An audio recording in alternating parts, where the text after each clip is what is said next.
Assalamualaikum warahmatullahi wabarakatuh. Innal hamdalillah nahmaduhu wa nasta'inuhu wa nastaghfiruhu wa natubu ilaih wa na'udzu billahi min shururi anfusina wa min sayyiati a'malina. May yahdihillahu fala mudhillalah wa may yudlil fala hadiyalah. Asyhadu an la ilaha illallah wahdahu la syarikalah wa asyhadu anna Muhammadan abduhu wa rasuluh safiyuhu wa khaliluh sallallahu alaihi wa ala alihi wa ashabihi wa man salaka sabilahum ila yaumiddin wa ba'd. Ikhwani wa akhwati fiddin, a'azzakumullah.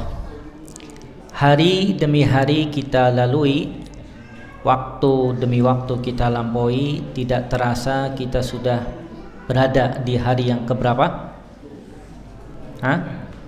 Tadi Ramadan ini hari keberapa? Hari ke-9.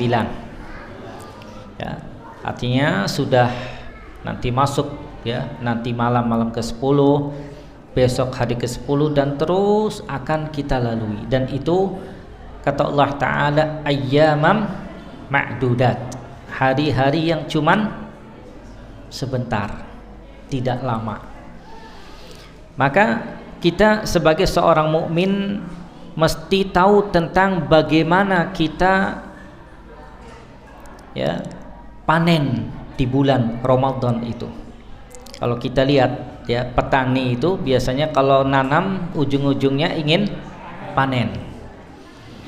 Maka seorang mukmin dia mesti tahu bagaimana untuk panen di bulan Ramadan, panennya pahala. Perlu kita ketahui bahwa di bulan Ramadan itu, di hadis yang sering kita bawakan ya, riwayat Tirmizi dari Abi Hurairah radhiyallahu an, dimulai awal malam dari bulan Ramadan itu syaitan dan jin-jin yang jahat itu dibelenggu. Ya. Kemudian pintu-pintu surga dibuka, tidak ada yang ditutup. Kemudian pintu-pintu neraka pun ditutup, tidak ada yang dibuka. Ya. Kemudian wa yunadi munadin kulla lailah, dan setiap malam ada penyeru yang menyeru dan berkata, ya bagiyal khair, wahai yang menginginkan kebaikan, akbil, segera kerjakan. Wa ya bagiyal syarr, wahai yang menginginkan keburukan, aksir, berhenti. Walillahi utaqa'u minan nar wa zalika kulla lailah, dan ada hamba-hamba Allah Ta'ala yang dibebaskan dari api neraka, dan itu terjadi setiap malam. Ya, maka kita mesti tahu bagaimana ya agar kita panen pahala di bulan Ramadan yang akan kita sebutkan. Ada 8 poin. Ya. Yang pertama, bersegera untuk menuju kepada Allah Ta'ala dengan berdoa. Kenapa? Karena doa itu miftahu kulli khairin fid dunya wal akhirah. Karena doa itu adalah merupakan kunci semua kebaikan di dunia dan akhirat. Doa. Dan doa itu ibadah. Kenapa? Karena perintah dari Allah Ta'ala yang Allah katakan dalam surah Ghafir ayat yang ke-60, Allah katakan wa qala rabbukum ud'uni astajib lakum, dan berkata Rabb kalian, berdoalah kepadaku, aku akan kabulkan untuk kalian. Innal ladzina yastakbiruna an ibadati sayadkhuluna jahannama dakhirin, sesungguhnya orang-orang yang sombong dari beribadah kepadaku, dia akan masuk neraka jahanam dalam keadaan terhina. Dan ingat, doa yang kita minta kepada Allah Ta'ala itu adalah merupakan kebutuhan kita. Dan doa tatkala kita minta kepada Allah Ta'ala, kita yakin dikabulkan, Allah kabulkan. Maka doa minta kepada Allah Subhanahu wa Ta'ala agar diberikan kemudahan dalam menjalankan ketaatan, agar dimudahkan dalam menjauhi larangan-larangan, agar dimudahkan istiqamah dari awal sampai akhir.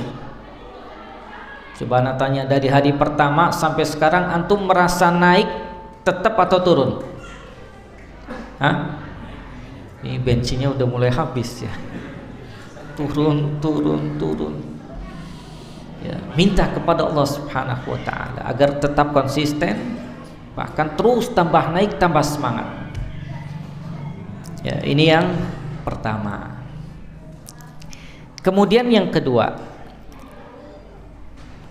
menyiapkan diri agar berpuasa dengan puasa yang terbaik. Tidak hanya sekedar menahan rasa lapar dan dahaga, enggak. Ya, kita lihat Nabi mengatakan, man shauma ramadhana imanan wahtisaba. Barang siapa yang puasa Ramadan dilandasi dengan iman dan ihtisab, dilandasi dengan iman dan mengharap pahala, maka akan diampuni dosa-dosanya yang telah lalu.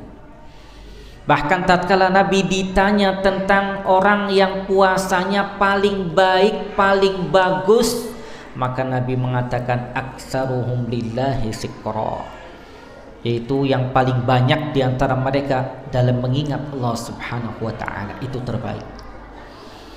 Jangan sampai ya puasa yang dia lakukan itu seperti hari-hari biasa, enggak. Maka sahabat Jabir ya radhiyallahu an mengatakan, iza sumta, apabila engkau berpuasa, maka jadikanlah pendengaranmu, penglihatanmu dan ucapanmu berpuasa dari apa-apa yang dilarang oleh Allah Subhanahu wa ta'ala. Dan jangan kau jadikan hari puasamu sama seperti hari-hari biasamu, jangan, mesti beda. Sehingga perbaiki ya puasa, ya jangan sampai kemudian puasa tetap melakukan hal yang dilarang, nanti nggak ada nilai pahala. Bukankah Nabi mengatakan, man lam yada' qaula zur wal amal bihi, barang siapa yang tidak meninggalkan ucapan zur, ucapan bohong, dusta, dan dia mengerjakan apa yang Allah larang, Allah nggak butuh dia meninggalkan makan dan minumnya. Dan Nabi mengatakan, berapa banyak orang yang puasa tidak ada bagian puasanya kecuali hanya lapar dan dahaga saja. Kemudian yang ketiga, dia mesti menghadirkan dalam dirinya bahwa musim Ramadan itu adalah musim ampunan. Ya, musim ampunan untuk dosa-dosa dan musim itqun minan nar, musim dibebaskannya hamba Allah dari neraka. Ya, kita mesti menghadirkan pada diri kita bahwa bulan Ramadan ini adalah musim ampunan dari dosa-dosa yang kita lakukan. Karena dosa-dosa yang kita lakukan itu banyak, bahkan pasti kita lakukan setiap hari. Coba anda tanya sama antum, siapa hari ini yang belum melakukan dosa? Coba acungkan tangan, anak kasih hadiah. Hah? Ada? Berat kayaknya. Berat. Pasti banyak dosa. Ya. Makanya kenapa Nabi kita Muhammad sallallahu alaihi wasallam dalam sebuah riwayat mengatakan, rogima anfu rajulin dakhala alaihi Ramadan thumma salakha min qabla ayyughfaralah. Celaka seseorang yang dia masuk bulan Ramadan kemudian lepas dari bulan itu belum dalam keadaan diampuni oleh Allah Subhanahu wa taala, rugi. Kemudian yang keempat, ya, hendaknya seorang hamba membiasakan dirinya di bulan Ramadan itu untuk memperbagus salat tarawihnya.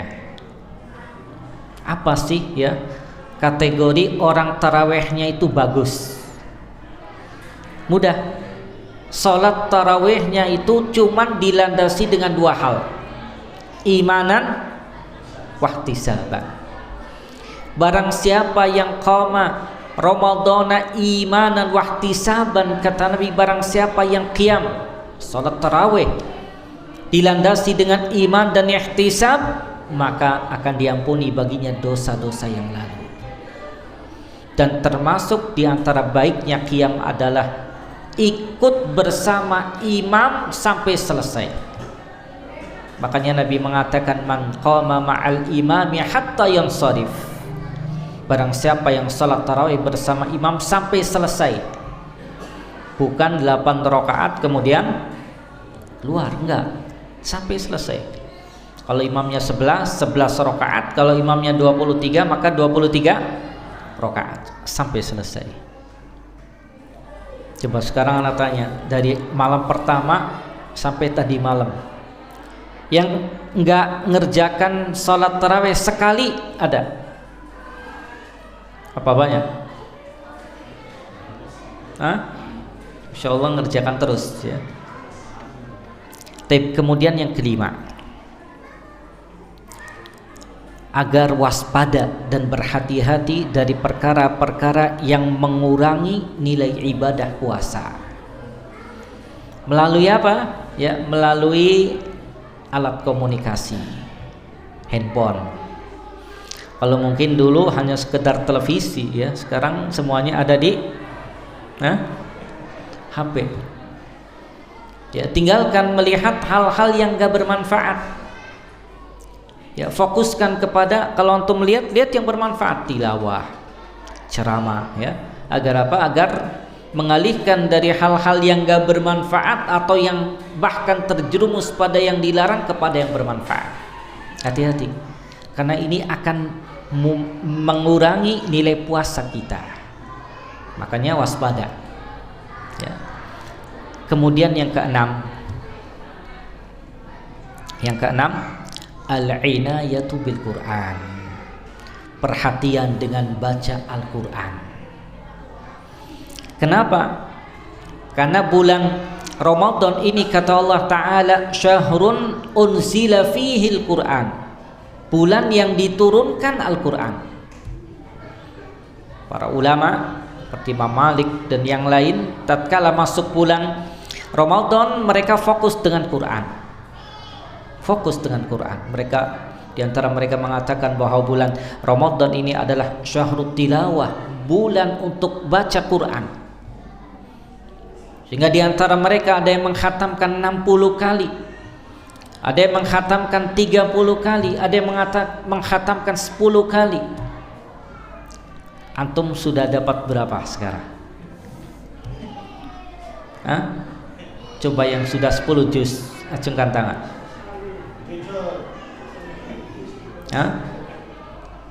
Yang udah 5 juz?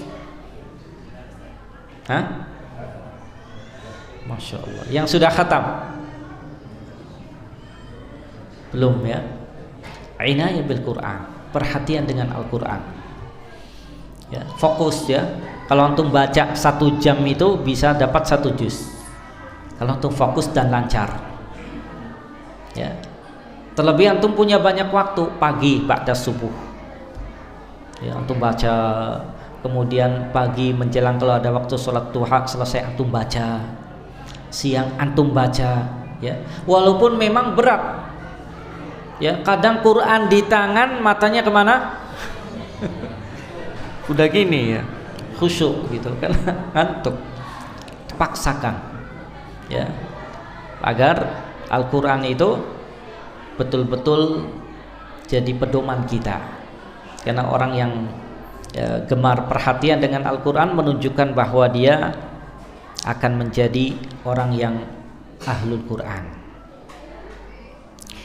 Kemudian yang ke-7, ya, berusaha untuk mengerahkan harta dia dengan, ya, sedekah dan berbagi dengan sesama muslim. Kenapa? Karena Nabi kita Muhammad sallallahu alaihi wasallam itu, kata Ibnu Abbas, ajwadan nas, manusia yang paling dermawan. Wa ajwad ma yakunu fi Ramadan, dan di bulan Ramadan lebih dermawan lagi. Itu Nabi sallallahu alaihi wasallam. Tatkala malaikat Jibril menemui Nabi, dermawan. Maka momen ya, antum yang mungkin ya kurang dermawan ya, enggak ada katakan bakhil ya. Nah ini di bulan ini antum mudah untuk ngelakuin ini. Kenapa? Pintu-pintu kebaikan mudah, gampang. Yang tadi antum susah berbagi dengan keluarga, antum berbagi. Yang tadinya ya kurang berbagi dengan tetangga, dengan teman, berbagi. Kenapa? Karena yang antum keluarkan berupa sedekah itulah yang jadi harta antum. Kenapa? Jadi pahala. Tapi yang disimpan belum tentu. Antum ya jama'a malan wa addada, ngumpulin harta dan menghitung-hitung harta, nggak tahu hartanya banyak, udah terkumpul banyak, antum mati. Banyak yang kayak gitu? Banyak. Bikin rumah tinggi, megah ya. Seminggu lagi jadi rumahnya, mati orangnya. Sampai yang nempatin? Hah? Tapi kalau dia keluarkan untuk bantu orang, sedekah, terlebih di bulan Ramadan ini, luar biasa. Itu jadi catatan pahala di sisi Allah Subhanahu wa taala. Kemudian yang terakhir atau yang ke-8, memerintahkan keluarganya untuk banyak melakukan kebaikan. Jadi jangan sendiri aja. Ya, keluarga kita, istri yang sudah menikah, anaknya, bapaknya, ya, ibunya, terus diajak pada kebaikan. Ya, agar kebaikan itu merata pada keluarga kita. Tatkala merata kebaikan itu, maka nanti kita pun panen pahala juga. Ya, sehingga kita mengajak keluarga kita itu menuju kemana? Ke surga Allah Subhanahu wa ta'ala, dan agar dijauhkan dari neraka. Qu anfusakum wa ahlikum nar. Inilah 8 hal yang membantu kita untuk bisa apa? Bisa panen pahala di bulan Ramadan yang sudah ya berlalu ya, di hari 9, 10 ya, dengan harapan tentunya pahala-pahala yang kita dapatkan bernilai di sisi Allah Subhanahu wa taala. Semoga Allah Subhanahu wa taala memudahkan kita semua untuk melanjutkan ibadah puasa ke depan sampai selesai dengan semangat, dengan ikhlas, sampai garis finish ya, sampai selesai bulan Ramadan dengan satu tujuan, yaitu bisa menggapai maghfirah, ampunan dari Allah Subhanahu wa ta'ala. Karena rugi waktu sebentar ya, umur pun gak tahu kita sampai atau tidak bahkan tahun depan. Maka gunakan waktu yang ada untuk hal-hal yang kita sebutkan tadi, dengan harapan kita dapat maghfirah, ampunan dari Allah Subhanahu wa ta'ala, dan juga mendapatkan predikat takwa di sisi Allah Subhanahu wa ta'ala. Demikian, subhanakallahumma wa bihamdika wa nashhadu an la ilaha illa anta wa nastaghfiruka wa natubu ilaik. Wassalamu alaikum warahmatullahi wabarakatuh.